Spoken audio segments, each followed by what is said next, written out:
We are well into the current school year. Most children still at home as cases increase. We've heard from all sides about the challenges students are facing in the virtual classroom.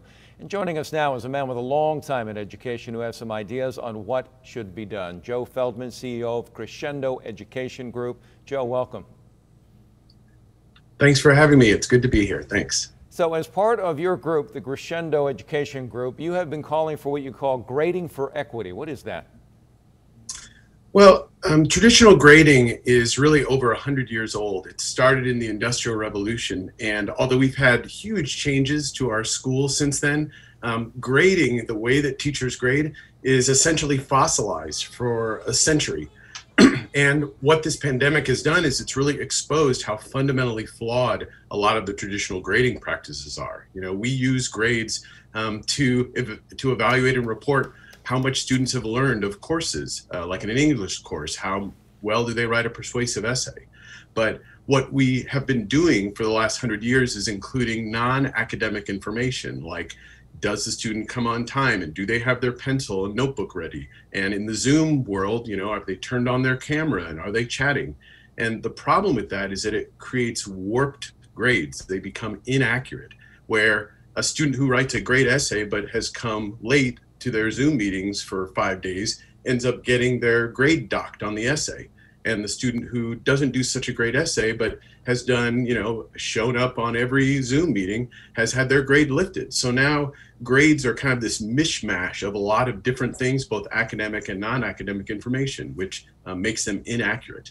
So I know you have called for a pass-fail model when we're dealing with these Zoom education sessions that are taking place. But what do you say to families that are saying, wait, my student needs a certain GPA to get into the college they would like to get into?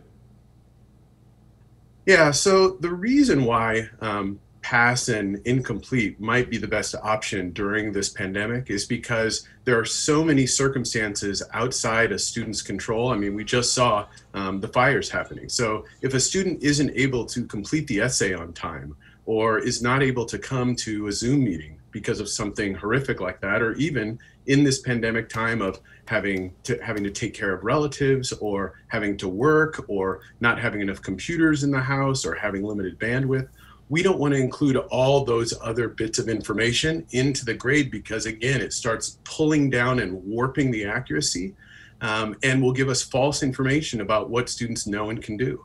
And because it is so difficult for us to separate those during this time, it's almost as if we don't have a choice. We don't want to report inaccurate information about student performance. So the best result, given these very unique circumstances, is to say, well, if students have met minimum standards as best as we can ascertain, they would get a pass. And other students, we would give them the opportunity to fix and cure those things and continue learning so that they could then demonstrate that they've met the standards we set out. Well, Joe, you have raised a very interesting perspective here. It's the Crescendo Education Group, and people can find that online to learn more about your perspective. For the short amount of time we've had this morning, thank you so much for sharing it with us. Sure, thank you.